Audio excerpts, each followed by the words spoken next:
A Musical Life with violinist Rachel Barton Pine.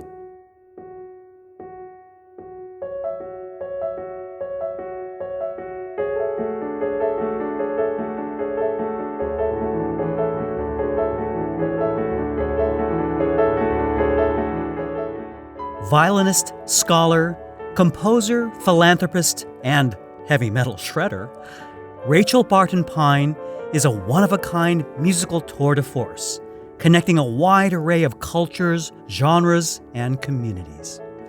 Despite tremendous childhood difficulties and a major setback early in her career, Rachel drew upon a profound spiritual resource to become one of today's leading musicians and an inspiration to so many worldwide.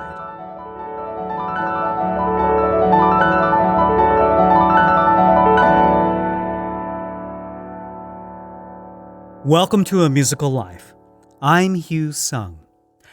Rachel Barton Pine is, quite simply, one of the most extraordinary musicians I've had the honor to feature on this show. As a violinist, she's recorded nearly 30 albums and performed with major symphony orchestras and conductors worldwide. As a scholar, she's championed the music of Black composers and pioneering women. On top of that, she has the distinction of being the first living and first female composer to have her violin cadenzas, encores, and arrangements of works for violin and piano published by Carl Fischer Music as part of its Masters collection. Her musical styles cover the gamut between Baroque and contemporary classical composers, and wait until you hear about her passion for heavy metal. Her latest album, Testament, was recorded at her home church in Chicago, where she fell in love with the violin and the music of J.S. Bach as a child, and was recently the best-selling classical album. We've got a lot of ground to cover in this interview, so let's start off with her performance of the last movement of the Brahms Violin Concerto with the Chicago Symphony Orchestra and conductor Carlos Kallmann.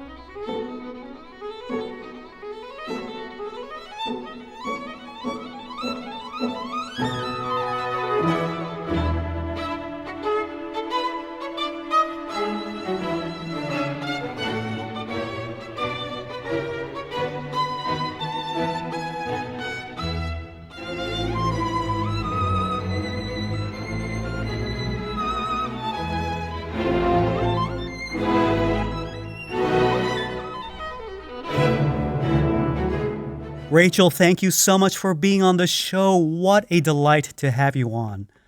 Oh, well, it's such a great pleasure to have a chance to talk to a colleague and, have everybody else get to eavesdrop. I mean, so often, right? You must experience this, every week as well. Like you're out with these fascinating colleagues and you have these really cool conversations and then it's like we get to enjoy them. But, how wonderful is it that you have this podcast so everybody else can listen in? I love it. Thank you. It even extends beyond that. I'm sure you know, too. But sometimes we'll be in rehearsal, right? We'll be playing an audition or doing something private, a private rehearsal, when we're thinking, wow, what great music, or even a lesson. And it's a shame that more people can't hear what we get to work on every day, right? Exactly.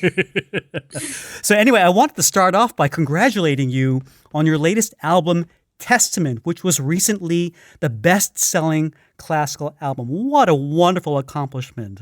Oh, thanks. Well, I was really tickled because my other album that made it to number one was, of course, my Violin Lullabies CD. But that, it's all pure classical music. There's no Rockabye Baby played on the violin. It's all legitimate recital repertoire, which happens to be in the genre of the lullaby. But nonetheless, of course, it has crossover appeal. A lot of people who aren't necessarily classical listeners that are moms who want to play some violin music for their babies, just like me, bought the album. So I was really surprised that the Bach also was so successful since it's, what you might call hardcore classical. But I guess everybody loves Bach, so that's pretty awesome. Oh, wonderful. And we're going to just dive into this album just a little bit. I've noticed that there seems to be so much legacy in this album in so many ways. Not only does it feature some of the greatest music ever written, which are where you play the complete set of J.S. Bach's sonatas and partitas for solo violin. As you said, this is hardcore classical music, and you even use the Baroque bow in your recordings. Is that right? Yes, absolutely. Well, that's the way I've been playing this repertoire since I was 14. And honestly, it's like, why use, the wrong stick? It's kind of like, I've never golfed, but I think the analogy is pretty good. Like when you're out on the green and you choose whichever iron is going to work best for that shot. There you the go. Baroque bow, it's like, it just does everything you want it to do and it makes life easier. So, hey.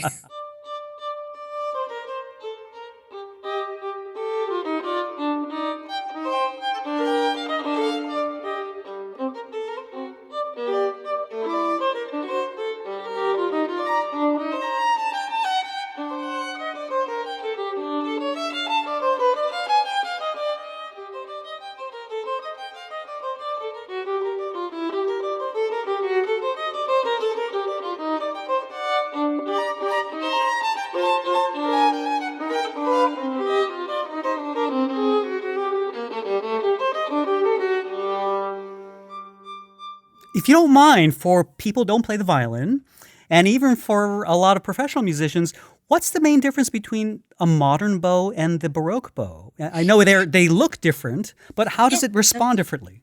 Absolutely. So it's a really fascinating story. At least, a music geek like me thinks it's fascinating. But, the stringed instrument bow itself was invented about 1,000 years ago. Before that, people either plucked the strings of various stringed instruments or they would bang on the string to make a twangy sound. But about 1,000 years ago, someone had the genius idea to take a curved piece of yew wood, the same kind as, a bow and arrow for hunting, which is literally how it got its name. And they, took that curved piece of wood and knotted horsehair at either end and put some sticky tree sap that we call rosin, on it and drew it across the strings. And suddenly the strings started to sing and the world was never the same.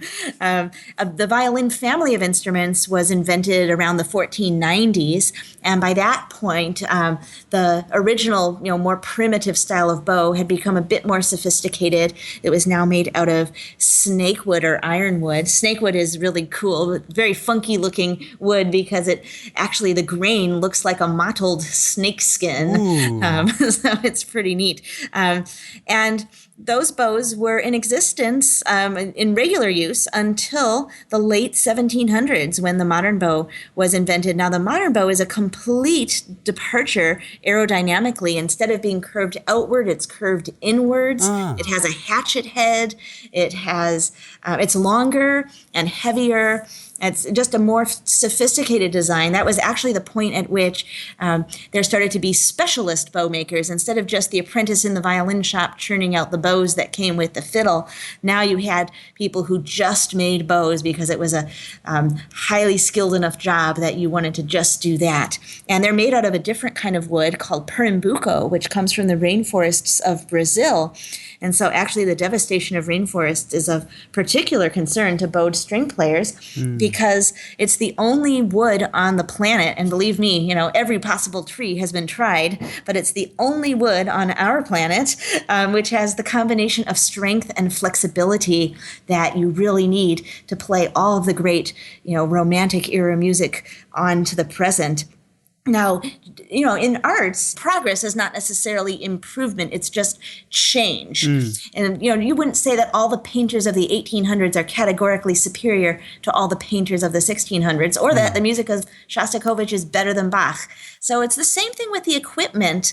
The modern bow is not better than the earlier bow. It's just different. It's louder. It has more of an attack, more of a sustain. It's actually in the organic progression all the way through to amplification, which makes things louder yet. And I could go into the whole story, but we don't have time about how, concerts were moving out of the private residences of the aristocracy into large halls for the middle classes, to buy tickets. And, basically the bigger place you could play in, the more tickets you could sell. And to play in a bigger place, you had to be louder. So a lot of these innovations to the instrument had to do with gaining volume, but it didn't mean that it gained beauty. It's a different different kind of sound. And so for the works of Bach, to get the kind of sound, not only that was closer to what Bach's original vision might have been, which is not necessarily a valid argument because he's dead and we're alive, but it's more about bringing the music itself most fully to life. And what I want to do works better with the Baroque bow. And it sounds so pure, so beautiful. The recordings you've made of these works are so pristine. I think the use of that bow really brings, how should we say, just a magical quality to the sound. It's very different than the modern bow interpretations that I've heard. But by the way, I could listen to you talk all day long. You have your scholarly research and the way you were able to talk about all these historical anecdotes. My goodness, we need about 3 or 4 hours for this interview. Oh my goodness! Well, that was the condensed version. I just find this stuff so fascinating. But what's really goes beyond what equipment you're using is really what your aesthetic approach is. And for me, the Bach music, the dances, I really want to bring out the flavor of the dance, because even though this was music written to be listened to and it wouldn't have accompanied real live dancing, I think Bach wanted you to envision a dancer in your mind's eye. He's very sort of purist when it comes to the dance beats and the dance forms, and not really taking the dance as kind of an esoteric jumping off point, but really truly writing dances. And I think that it's so fun to play them in a dancey way. And yet, interestingly, even with his secular music, there's always a spiritual quality. Like, one of my friends says you can take Bach out of the church, but you can't take the church out of Bach. And so it's like, where do you even draw the line between his sacred music and his supposedly non-sacred music? I don't really think there is one. Interesting. Well, we're going to delve into that a little bit more. In fact, maybe we can even segue into this. I understand that this album, Testament, was recorded at St. Paul's United Church of Christ. This is in Chicago, is that right? Yeah, my hometown. Your hometown, your home church, which you've attended since you were a child, and where you actually fell in love with the violin when, as a 3-year-old, you heard some middle school girls playing violins during a worship service. Can you tell us about your early love for the violin? Yeah, well, it's so interesting to think about my childhood now that I'm experiencing my own daughter's journey with the violin. She started a couple years ago, and she's 4 now, and it's been such a joy to, share that with her. But of course, she heard violin since she was in the womb, and so it's a part of life. But for me, it was a totally different thing because it was this amazing discovery. I had not heard a live violin until that one day in church. And then just, getting to start lessons and bringing a violin home with me and exploring it. It was just like absolute magic. Like, oh my gosh, there's this amazing thing that I get to do. And I was just absolutely in love with it, and still am. It's really fascinating. I've interviewed a number of folks that have described similar experiences when they have met the instrument of their dreams. There's almost a special kind of bond. It's like they've discovered a part of themselves that they cannot separate from ever since, from that moment going forward. It seems like that was a bit of the case with you. Oh my goodness, yes. And talking about being a part of yourself, we had to bring my violin on our honeymoon because I would have been really sad if I had gone too many days without practicing. And my husband was just like, well, I knew I married both of you. Now, you just alluded to the fact that you can take Bach out of the church, but you can't take the church out of Bach. And it's interesting because Bach would sign his manuscripts with the Latin words Soli Deo Gloria, which means glory to God alone. I understand that your faith has played a very important part of your life and music. What do you think those words meant to Bach, and what do they mean to you? Yeah, well, I think, basically at its core is, the idea that music comes from something greater than yourself. Whatever our beliefs might be. I think we all believe that talent is something that comes from somewhere, and to be a conduit for that, and to make it your life's purpose to share that with others, in service to the music, or if you believe, in the creator that caused this music to exist. I was so lucky to get to play my violin in worship service from the time I was 4 onwards, because in those moments, it's not a performance, actually. The listeners are not the audience. You're kind of both on the same side. Oh. Everybody is, you happen to be the one playing the music, but everybody is experiencing the music and joining together. And that was really formative for sort of my approach to sharing music and to performing, because even if I'm on a concert hall stage, in a prestigious venue or whatever it might be, or if I'm in a school playing for kids, or at a homeless shelter, wherever I might be sharing music, it's really all the same. It's about everybody joining together, and that I happen to be the one facilitating that. So I think that's really what it's about. It's about using the music, to, do your part to make the world a better place. Beautifully, beautifully put. Thank you so much for sharing that. Now, you play an exquisite violin, the 1742 Ex Pazzini Ex Soldat Guarneri del Gesù. It's a long name for such a beautiful instrument. Yeah. Probably well-deserved long name. So please tell us about your violin, why you fell in love with this particular instrument, and how you actually acquired that violin. Yeah, so basically, in other countries, in European countries particularly, very often the government will own some nice instruments, Stradivarius or other antiques, and loan them to some of the best players from that country. As kind of a patriotic thing. I guess the equivalent would be if the state of Illinois had a Strad, and I was the representative violinist from Illinois going around the world playing on Illinois' Strad. We can only dream, right?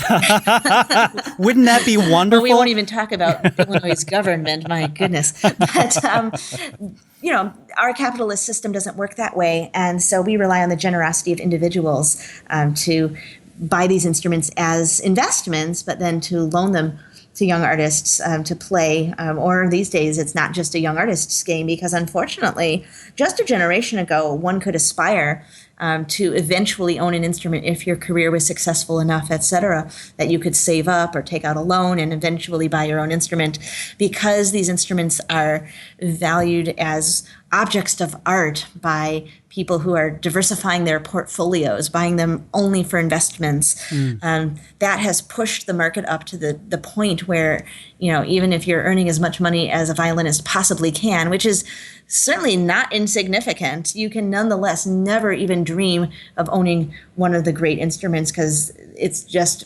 the price has risen much, much more quickly than musicians' salaries over the years. Some entrepreneurial artists have actually put together sort of consortiums of people to collectively own an instrument.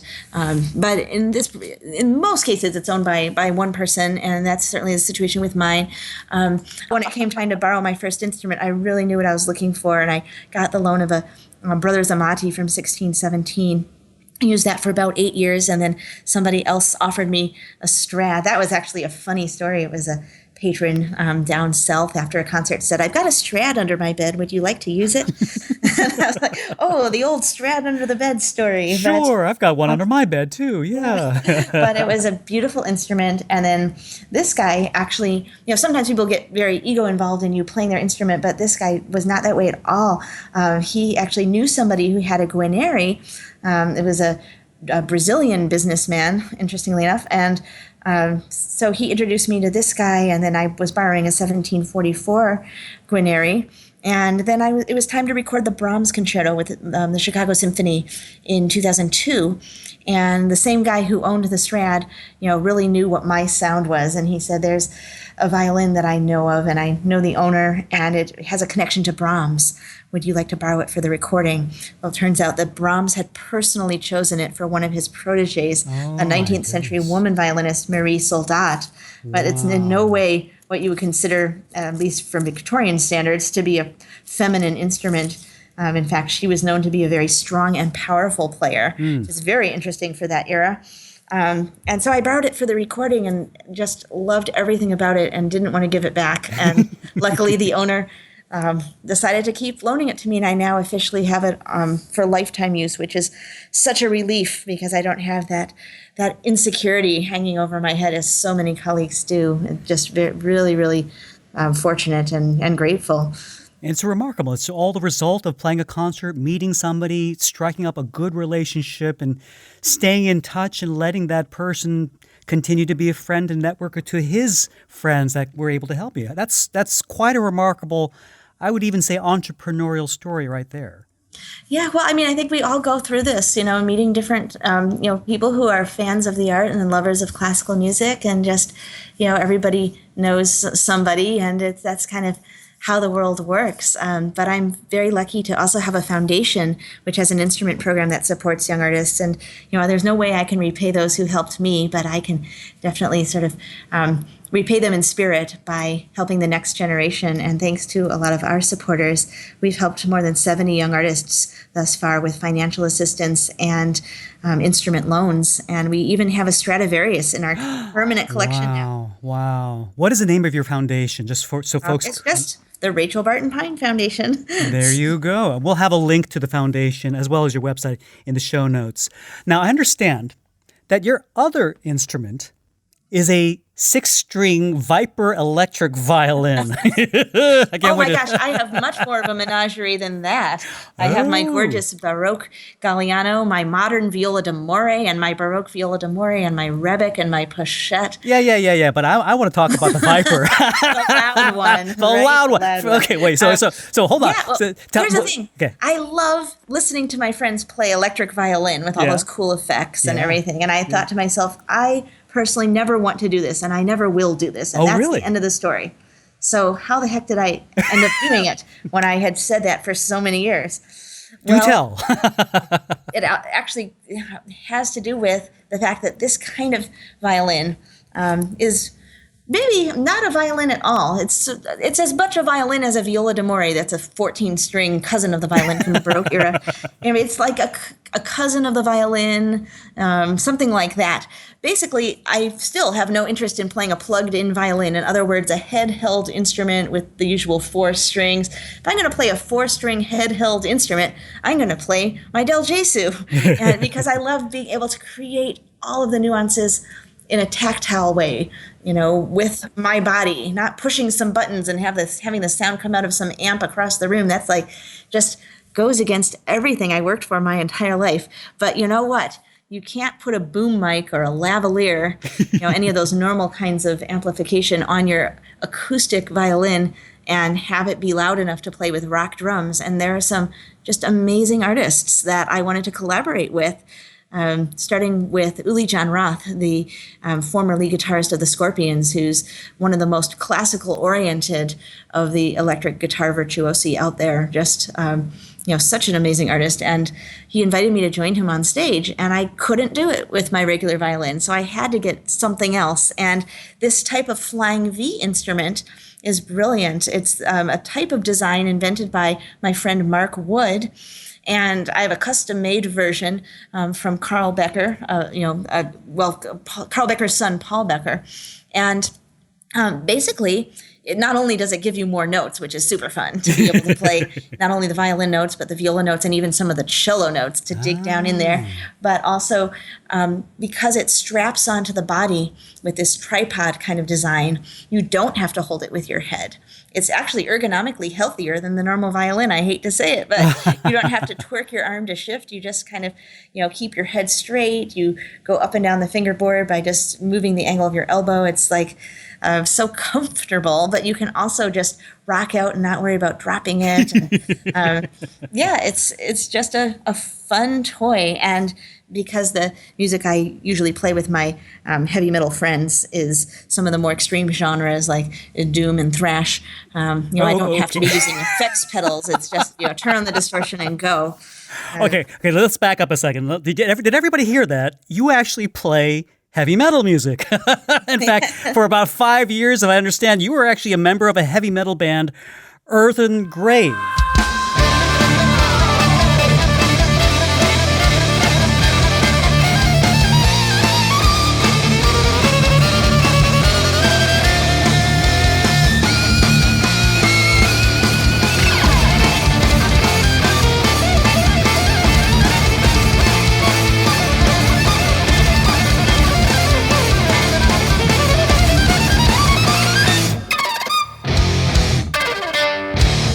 So, where in the world did this passion for heavy metal music come from for such a sophisticated violinist, classical violinist? Yeah, well, actually, when I was about 10 years old, Santa Claus brought me my first transistor radio, and I started scrolling up and down the dial to see what other music existed. And, I was fascinated by a lot of it, from, 80s pop to classic rock, different kinds of dance music, whatever was on the airwaves, other than the usual classical station, which I'd grown up with. But I was particularly drawn to hard rock and heavy metal, and this one station would come on the end of the dial every night at 10 p.m., and they were playing Slayer, Anthrax, Megadeth, early Metallica, some, Pantera, all that good stuff. And that was what grabbed me. And at first, for many years, I thought that I loved metal because it was so different than classical, and that after studying classical all day and practicing for 8 hours, which is what I did during my teen years to kind of expedite my education, and then going to rehearsals and studying scores, and, you can't turn off that analytical side and just listen to music for pleasure. I mean, it's enjoyable, but I couldn't not listen to how the music was structured, or how the interpretation was crafted. So I'm like, I just want to rock out and turn my brain off. But then when I was 20, there was a pivotal moment when I played the national anthem for a Chicago Bulls playoff game. And I got to meet Michael Jordan and Scottie Pippen and get their autograph. And I got great seats for the game. And I, as a lifelong Chicagoan, I was in heaven. And, but afterwards, the most unexpected thing happened. Total strangers started coming up to me on the street, because it wasn't just the 25,000 people in the stadium, but it was, millions more watching on television. I started getting all these strangers saying, "Hey, I heard you on the Bulls, and I never realized that violins were so cool." That was a total revelation, because I thought, either people like classical or they don't, and that's the end of the story. And maybe you can, get to them when they're kids with, school concerts and things, but otherwise, by the time they're a grown-up, if they don't like classical, I guess that's that. But I realized, wait a sec, we can turn anyone on to classical. And that really was inspiring for me to figure out, how can I go to people where they are and share the violin with them and tell them why the violin is so exciting, so that they can get into it, because actually it's such great stuff. Anybody can learn to love it. And so I started going on rock radio stations and playing, some Led Zeppelin or Metallica or AC/DC on my violin, and then segueing into some Paganini or some Izai and playing, real classical music, not some dumbed down crossover version, but the real, authentic stuff on these rock radio stations. How about that? And, it sounds just as exciting, if not more so. And, I try to sort of tell my fellow rock fans, like, hey, just like there's a whole spectrum of things that are called rock, there's a million different things that are called classical. And you might have heard the Pachelbel canon in a dentist's waiting room and think you don't like classical, or that it's, it's beautiful, but it's kind of sleepy and boring. But have you heard a Mahler symphony? Yeah. Have you heard the Tchaikovsky violin concerto? Like, there's all this other stuff, and you've got to check it out. And, recordings are great, but hearing it live is even more intense. And I started getting a lot of people coming to my classical concerts for the very first time, and saying that they loved it. And, so I've been doing that ever since, and it's the most gratifying thing in the world. I mean, I love playing for people who already love the violin, of course, but to have somebody who, didn't really know about it and suddenly gets excited by it, I mean, there's nothing more rewarding than that. Okay, now that we've bookended your wide musical tastes, I'd like to explore your incredible artistic diversity and creativity. I want to start with your tribute to Maud Powell, the first American female violin superstar, in your album American Virtuoso. Virtuosa, I should say. I'm almost tempted to say virtuoso, but it's virtuosa. Exactly. Sorry about that. So please tell us a little bit about Maud Powell and how you came to discover her and her music. Yeah, well, actually, that's almost kind of on the same topic. Not heavy metal, because, she was not lucky enough to ever have heard it. But Maud Powell has inspired how I live my life as a violinist. I actually had not heard of her until her biographer, Karen Schaefer, sent me a copy of American Pioneer Violinist, which is the big story of Maud and her life. And what's fascinating about that book is it's not just, the story of one person's life. It's simultaneously the story of the development of classical music in America, not just violin music, but classical music itself, because Maud Powell was such a leading figure that you kind of can't tell her story without telling the wider story. So, even if you're not a string player or whatever, I think just reading this story about America really is absolutely intriguing. But Maud Powell was not just, one of the most successful artists of her day, was not just, one of the greatest interpreters of her time. But it was the social values that she believed in, which I've found to be so inspiring.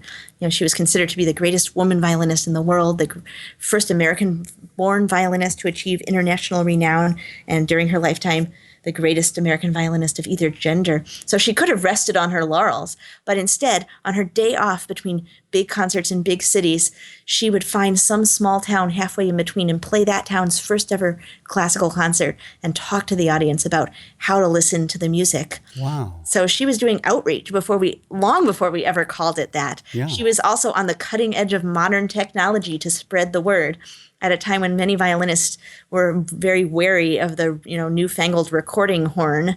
Maud Powell embraced this new technology. She became the Victor Talking Machine Company's first instrumental recording star. Wow. And they kept wanting her to record popular tunes on the violin. And she responded by saying, "Popular just means familiar, and if people hear this great classical music, it will become familiar and therefore will become popular." And indeed, she was right. People would buy a phonograph machine just to listen to Maud Powell's records. Also, using her music making to break down social barriers. She was the first white artist of any instrument to actively champion the works of Black composers. She played benefit concerts for music schools that were for African-American children. Oh, my goodness. She championed the works of women composers and even American composers at a time when most American performers were just not even giving American composers a chance and only playing European music. So she really was just such a tremendous figure. And the fact that she believed in the purpose of music as uplifting humanity and making society a better place, and did everything she could towards that end, not just playing great concerts, but doing everything else too. What an inspiring. And of course, she was a fellow Illinoisian. There you go. Just an hour and a half west of Chicago. And actually, the statue of her in the town square of Peru, Illinois, is the only full-sized statue of any woman musician in America.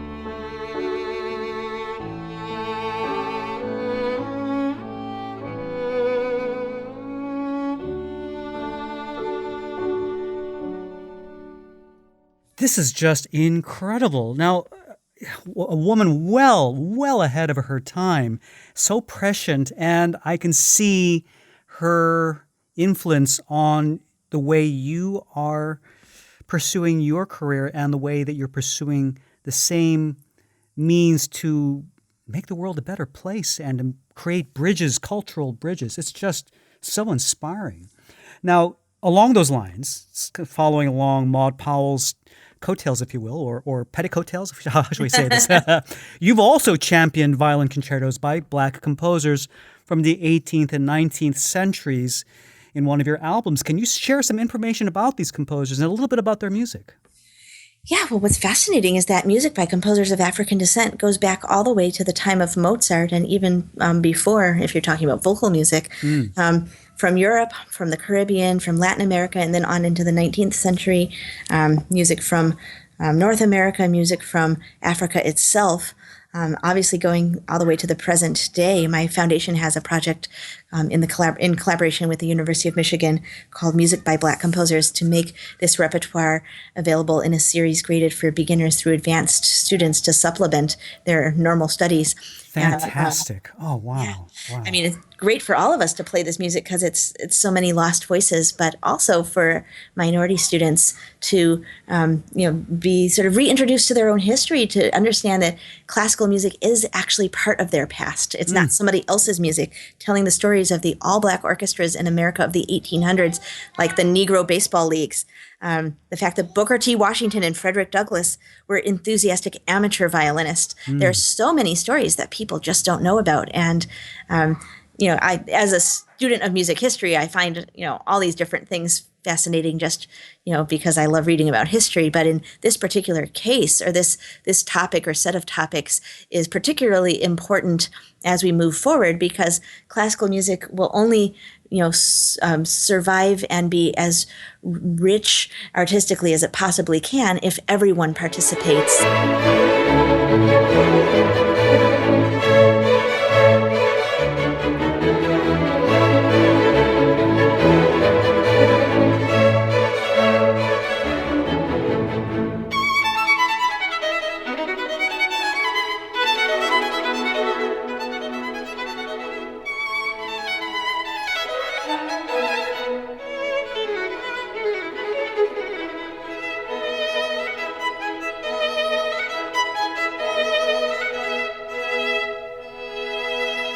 My goodness, we could spend hours and hours going over these amazing historical gems. It's incredible. And I understand that you're such a consummate researcher. It goes into everything that you play, and you can hear it in your love for all these various things that you love to discuss and share. Thank you so much. Now, just one more little aspect of your amazing mind, if we can delve in. In addition to championing obscure music, you've also become the first living female composer in 2009 to have your own violin cadenzas, encores, and arrangements of works for violin and piano published by the esteemed publisher Carl Fischer Music as part of its master's collection. Quite an incredible honor. So let's start off by listening to your cadenza for the Mozart Violin Concerto No. 3 in G major.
So, Rachel, it seems that these days performers are performers and composing is left to composers. What gave you the inspiration and, more importantly, the courage to write your own cadenzas and arrangements?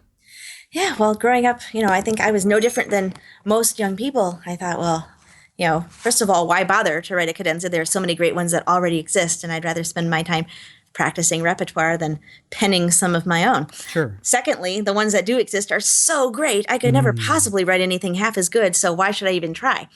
Well, that's a really silly way to look at things because we don't think that way as interpreters. We don't say, Heifetz played that concerto so well. Why would I ever play that same concerto? No, we like to think I have something to say and I'm a different person. And so my voice is, deserves to be heard if I practice hard enough.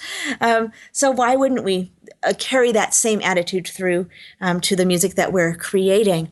But it never occurred to me, and it probably never would have if I hadn't had a circumstance where I was giving the modern day world premiere of a recently rediscovered concerto from France from the time of Mozart, a composer you've never heard of named the Chevalier de Meudon Pas, and a charming little concerto in D major.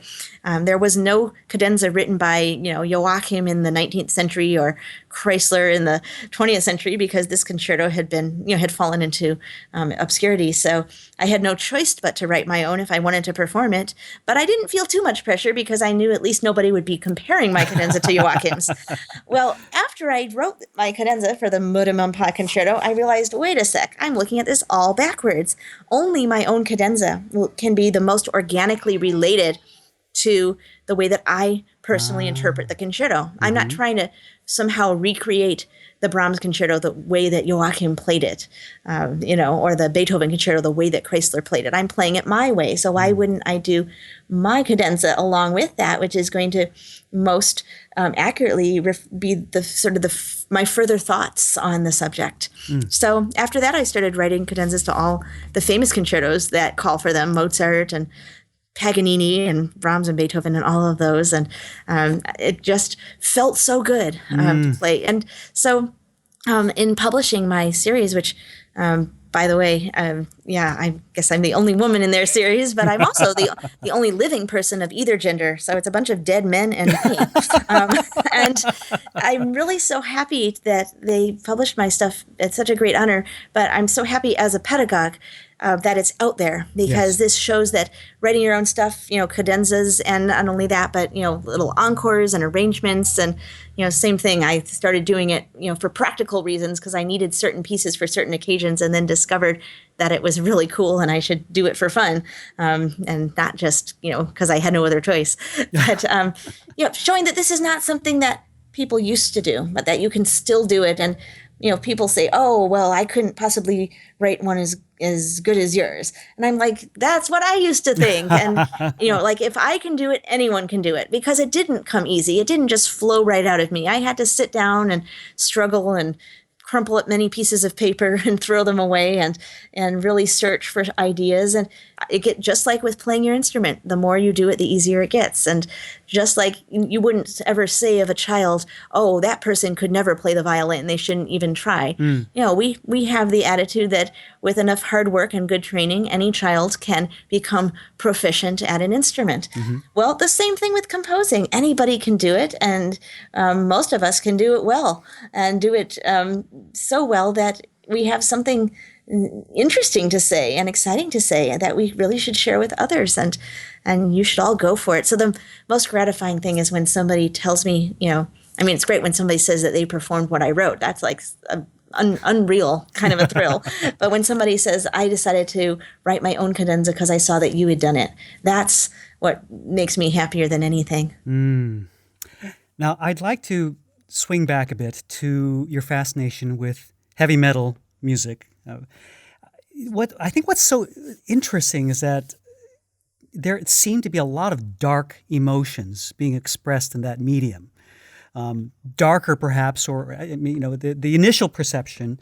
And of course, we pointed out that classical music can be just as exciting, but heavy metal music seems to be particularly filled with anger, angst, and despair.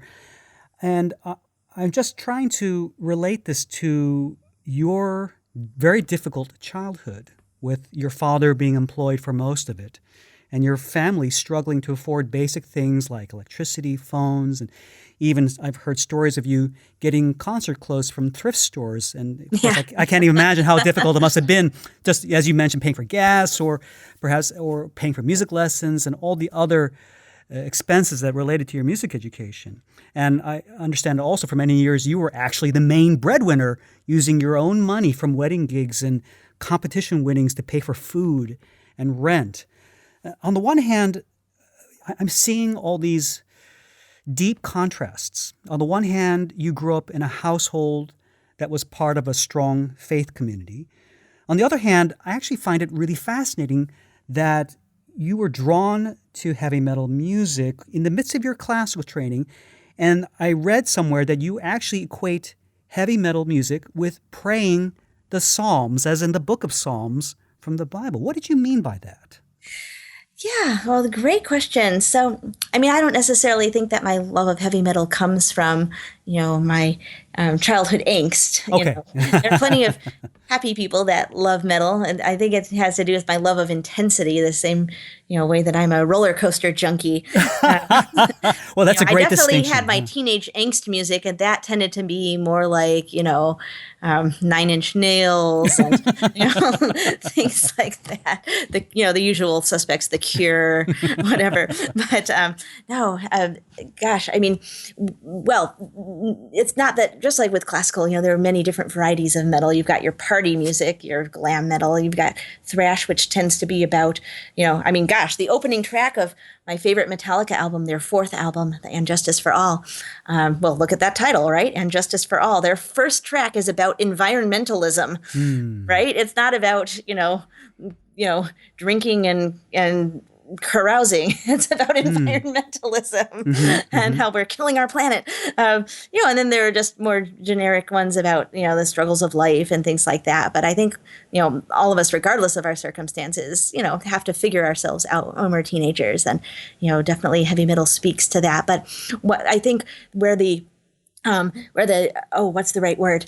The misunderstanding by people who don't know a lot about metal comes in is thinking that heavy metal is advocating darkness or embracing darkness. I mean, there are certain very specific subgenres, and something called black metal from Scandinavia or whatever that maybe are doing that, but that would be like saying that neo-Nazi punk represents punk, and everybody else in punk says no, don't associate us with those guys, right? So in terms of like more generally in terms of metal, it's not about embracing darkness. In fact, if anything, it's about, sort of calling it out and standing up to it and rising above it, being strong, and, moving through it. In the same way that a lot of classical, has sort of catharsis at the end of the journey of the symphony or the concerto. And so there's something so powerful about going to a metal show where everybody is on their feet, headbanging together, and just, that the energy, the uplifting quality of being part of that crowd and being filled with a sense of your own the vital energy of life that, I can do anything. I can overcome anything.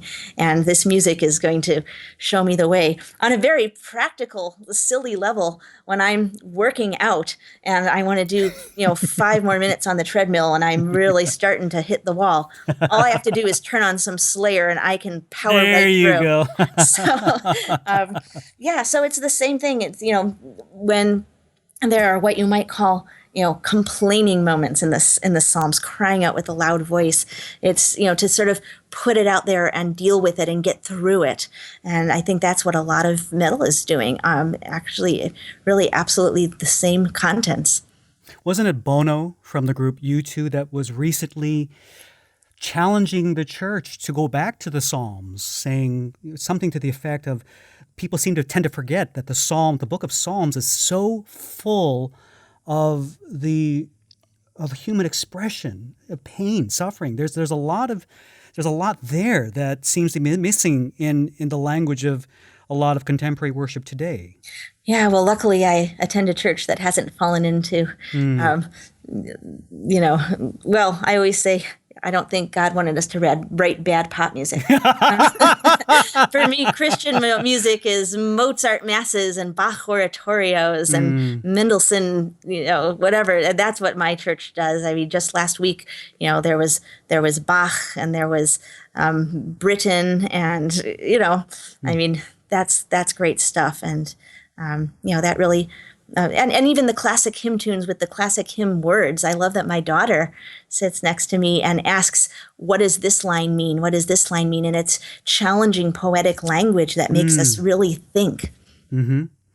Now, in 1995, I was working as a staff pianist at the Curtis Institute of Music in Philadelphia when I heard the terrible news about a violinist that lost her leg in a horrific train accident. It's interesting. It wasn't until I started doing research for this interview that I realized that violinist was you. Now, well, I'm happy with that. I aspire to be known for my music and not my anatomy.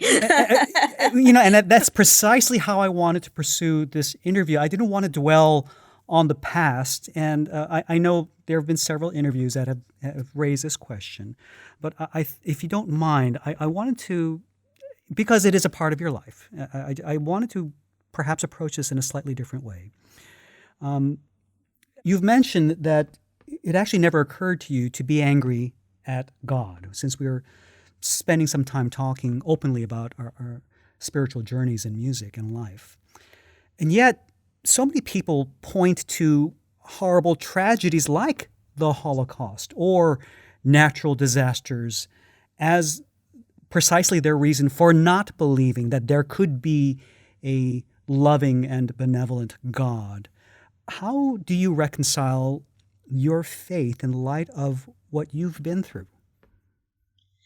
Yeah, well, I certainly don't have all the answers, but I've always believed that God can help guide us, that God can be with us in our joys and in our sorrows. That God isn't going to necessarily cure your cancer, because then what about the person whose cancer didn't get cured? And how do you reconcile that? I think, God gave us free will, and individually and collectively, we're making our own choices for better or worse. And that's kind of how the world works. So, I don't think that God sends tragedies your way to teach you something, as many believe, but I personally don't, because I just can't reconcile myself to that. I also don't think that God necessarily is going to intervene, that, perhaps God's purpose is greater than any of us can fathom, but that maybe God's purpose isn't to choose to not intervene any more than, I think that's also too interventionist. I think God is just there to say, okay, this happened. What are you going to do now? And that's where God comes in. And so for me, it was a question of, holding on to my faith that things were going to be okay, even if I couldn't see how, and figuring out what I could do to help facilitate that. And ultimately, trying to reconcile myself to making the most of my life, whatever my life might turn out to be. And, what happened to me, in terms of my injuries was very dramatic on that one day. But all of us deal with different sadnesses, in relationships. And, I've never had a disease. I've never had a divorce personally.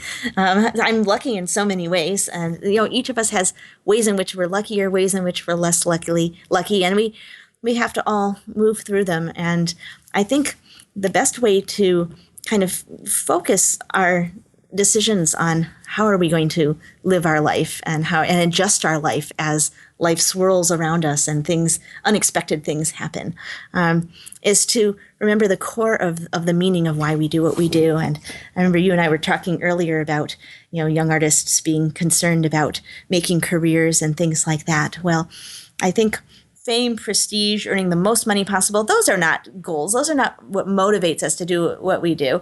We do what we do to be of service. And I've actually thought about this a lot recently with some of the sort of writing and speeches that I've been giving lately on various topics that related. And I kind of broke it down into 5 points. I don't have time to elucidate on everything, but serving the public, serving the music, serving your own creativity, serving the cause of music, in other words, being an advocate for classical, and serving the next generation. And if we think of, sort of the idea of service as driving everything we do, how can I make a difference in the world? Then it doesn't matter anything else, what your obstacles are, what your limitations are, what your, life circumstances are.